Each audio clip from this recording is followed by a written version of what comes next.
Visiting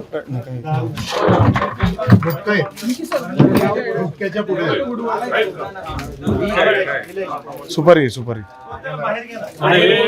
माझं असं मत आहे, मला कार्यकर्त्यांना विनंती आहे की 15-18 लोकांचा याच्यामध्ये मृत्यू झालेला आहे आणि असं एखादी ठिकाण दारू विकली जाते, मला असं वाटतं की हे आपण उद्ध्वस्त करायला हे जबाबदारीने उद्ध्वस्त करून टाकावं.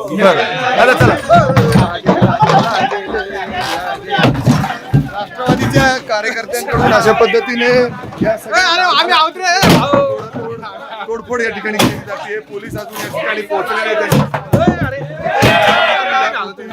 आता आपण बघतोय जो काउंटर होता जी खुर्ची होते सगळं काही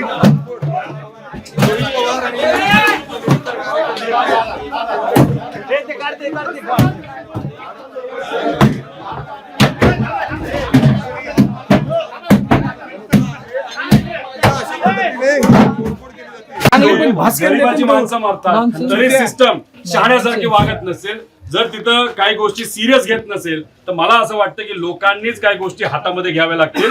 कार्यकर्त्यांनी इथलं जे दुकान आहे ते बऱ्यापैकी तोडण्याचा प्रयत्न तिथं केला, पण इथं जिथं दारू विकली जाते अजूनपर्यंत पोलीस आलेलं नाही. आणि याच्या आधी जेव्हा केव्हा पोलीस आलेले, लोकांचं मत आहे की इथं येऊन फक्त पोलिसांनी पैसे घेतलेले आहेत, कारवाई केलेली नाही. त्यामुळे अशा ठिकाणी जर दारू उघड विकली जात असेल, पोलीस येऊन पैसे घेत असतील तर पोलीस प्रशासन सुद्धा या दारू विक्रीमध्ये सहभाग आहे, त्यांचा हप्ते वसुली घेतात, म्हणून मोठ्या प्रमाणात अशी दारू विकली जाते आणि त्यात गरिबाची माणसं आतापर्यंत 18 पेक्षा जास्त मेले. कारवाई करू आम्ही, नाही त्या ठिकाणी जेसीबी लावली जाते, गरिबांच्या झोपड्यावरती बुलडोजर चालला मुंबईच्या गरीबनगरमध्ये, पण इथं मात्र दिसत नाही ती कारवाई. काय झालंय, आता मोठे मोठे नेते की जे म्हणणारे हिंदूवर अन्याय होतो, एकतर हे भाजपच्या काळामध्ये मोठ्या प्रमाणात दुर्दैवाने हिंदूंवर अत्याचार होते असं आपल्याला म्हणावं लागेल. आता इथं जे दारू पिऊन मेलेत त्यात हिंदू नाहीत का? दारू विकणारे जे कोण आहेत ते कोण आहेत हे तुम्ही शोधा.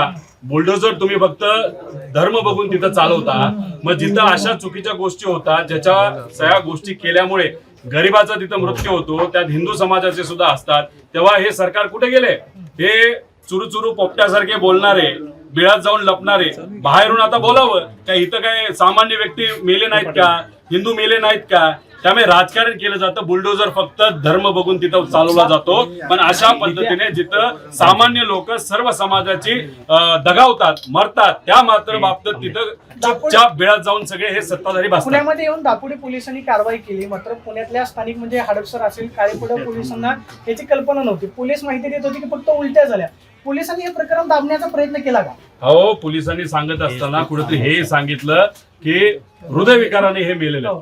म्हणजे चेष्टा बघा. आता एका म्हणजे ज्या कुटुंबामध्ये एक व्यक्ती मरण पावला, त्या घरामध्ये गेल्यानंतर त्यांनी सरळ सांगितलं दारू पिल्यामुळे पोटात दुखत होतं, खूप मोठ्या प्रमाणात उलट्या झाल्या, त्रास झाला आणि त्यात ते मेले. आणि पोलिसांना विचारल्यानंतर म्हणतात अजूनपर्यंत आम्हाला कारण कळलेलं नाही. अरे पण ससूनमध्ये गेल्यानंतर तिथं भांडल्यानंतर आणि काही प्रमाणात आम्ही लोक पाठवल्यानंतर आम्हाला कळलं ना दारू पिऊनच मेलेत. आता हे आम्हाला कळतं नॉर्मल नागरिकांना, पोलीस काय करतात इथं?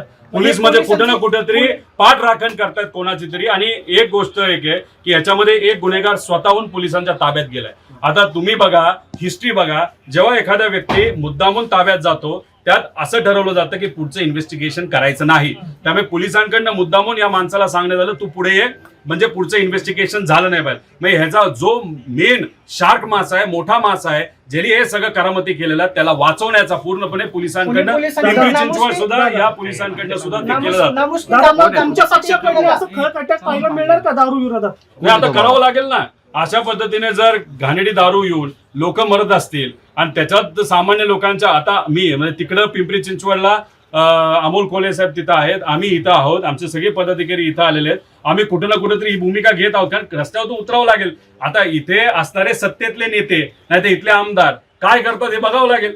आहेत ना तुम्ही सत्तेत, काय करताय सत्तेत जाऊन? विकास निधी पाहिजे आणि गरीब म्हणतात त्याचं तुम्ही काय करणार का? मतदानाच्या पुरतं फक्त येणार आणि लोकांना वाऱ्यावर 5 वर्ष सोडणार. पूर्णपणे प्रशासन फेल गेलेलं आहे, पोलीस डिपार्टमेंट फेल गेलेलं आहे, पैसा मोठ्या प्रमाणात त्या ठिकाणी खाल्ला गेला आहे. ठीक आहे. चला, चला.